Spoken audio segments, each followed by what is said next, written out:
because what it does is it's essentially a filter. It's like a comb filter, but it's harmonic, which means whatever note you play, it's adjusting what frequencies it adjusts based on the note that you're playing. So it's probably easier just to hear it. So we start by just turning up the amount. So we're either going to emphasize frequencies or de-emphasize if we go to the left. So emphasize them right now, and then we're going to essentially adjust what frequencies we affect based on the number of half steps we adjust this here. So if I bring it up an octave, it would be 12 semitones. We're starting to hear the octave above now.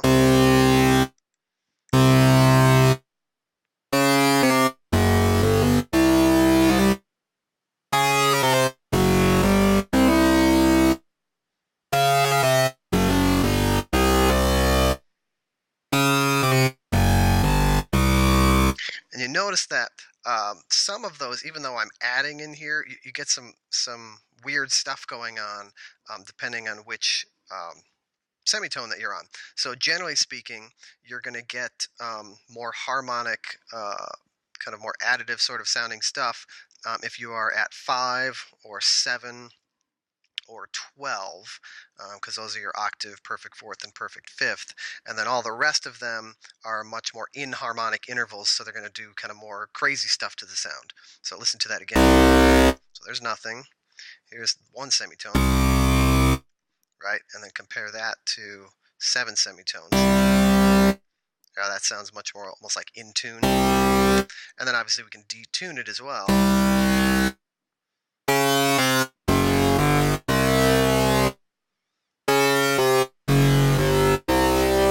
And this can be a great thing to mess with later on once we get into modulation.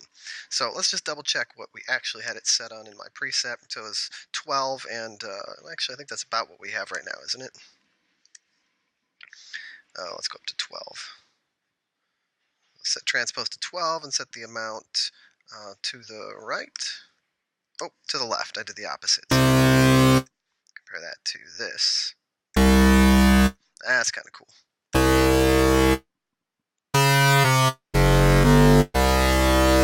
Great. All right.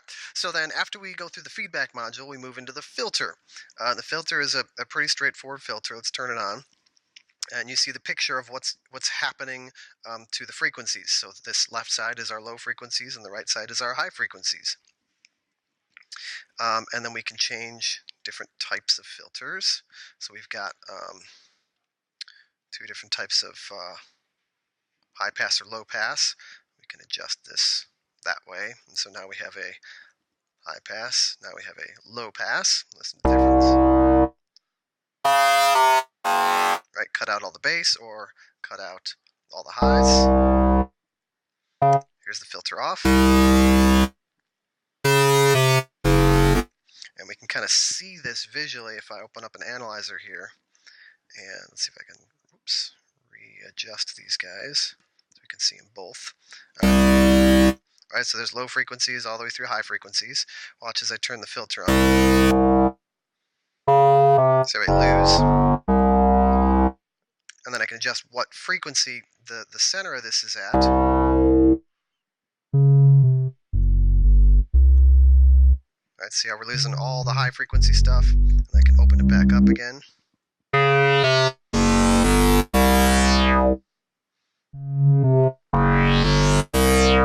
Right, and then this little peak here is what we call resonance. So that's adjusted by this control right here. No resonance looks like a nice smooth slope. And we get a little bit smoother sound as I move the filter.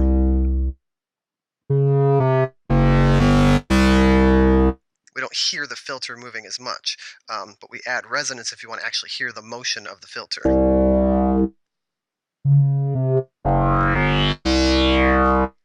Right, and then we can also adjust the slope right there, 12 dBs per octave or 24 dBs per octave. Let's switch it to a high pass filter instead.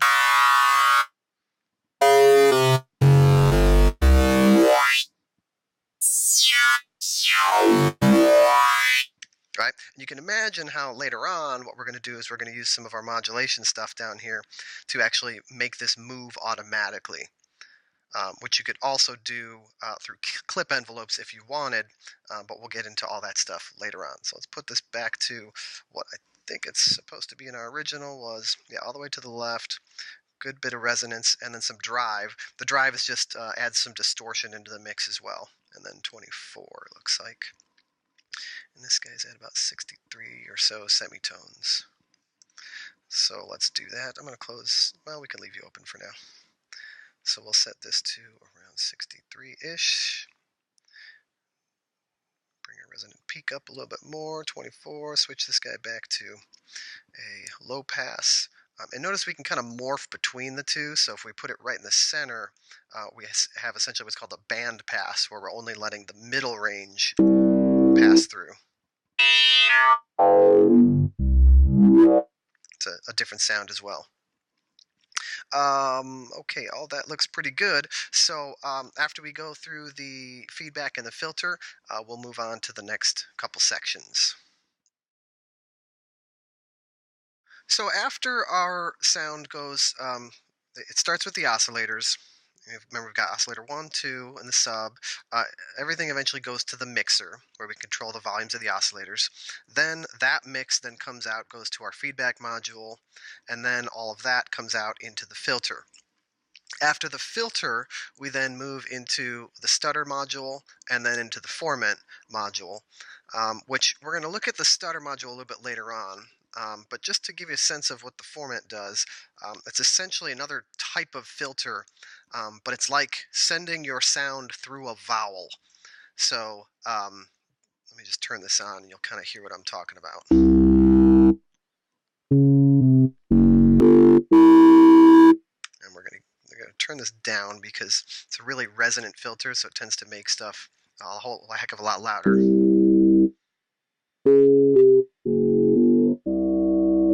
And you know what? Let me turn the cutoff up so you can actually hear it a little bit clearer.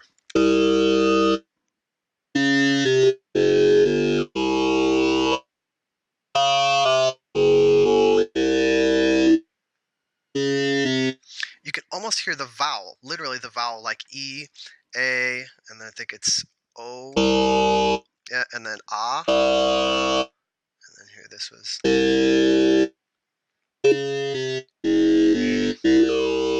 O.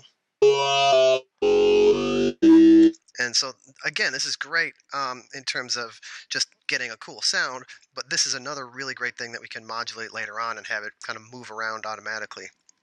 For now, we're going to turn it off and move on. So after we come through the stutter and the formant module, then we move on to these three modules, which is distortion, delay, and reverb. Distortion is just distortion. Essentially what distortion does is it adds higher frequency content.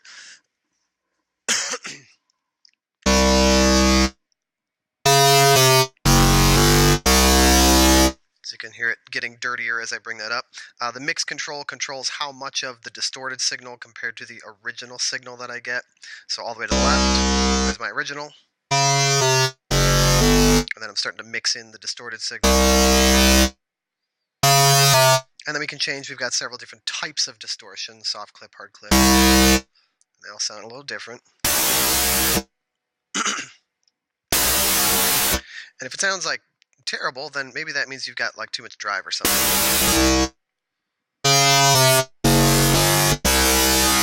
Or maybe you just need to mix it in a little bit less. Right, so let's check what our actual, I don't know if I even used distortion. I guess I had a little bit of mix in there on some soft clip distortion.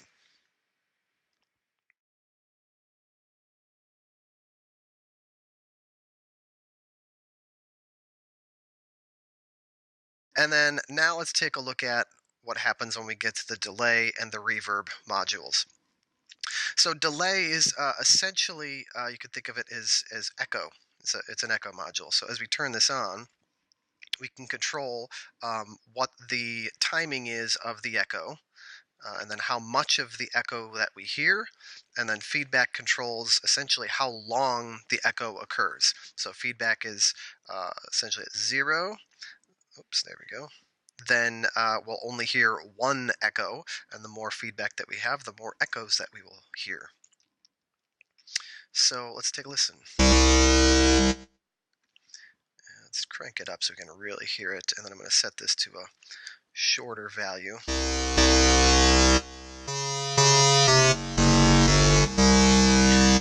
And that sounds pretty terrible, right? Well, let's make it even more terrible by cranking up the feedback, so now we'll get even more echoes.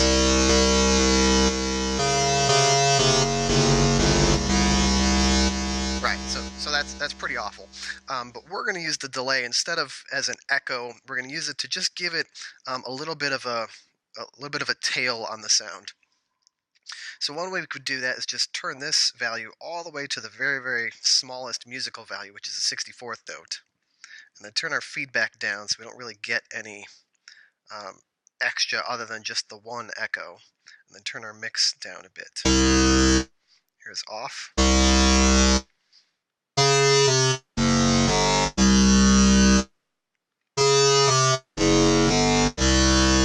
And here we're getting just a little bit of, essentially we're getting some comb filtering that's happening because of that delay.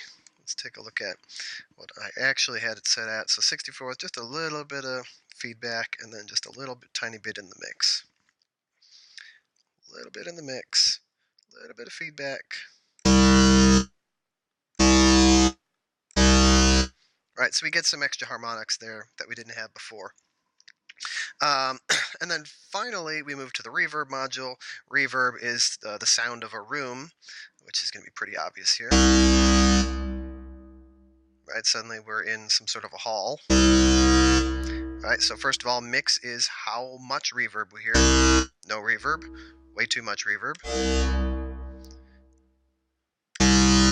So this is all reverb signal, no original. Excuse me. This is all original signal. We call that the dry signal, and no reverb. And then anywhere in the middle is a mix between the two. Dampening essentially removes some of the frequencies of the reverb signal. So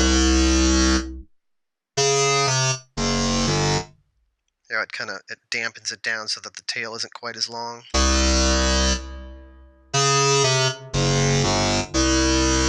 So the higher the dampening is, it's kind of like making your room size smaller because there's not as long of a reverb tail.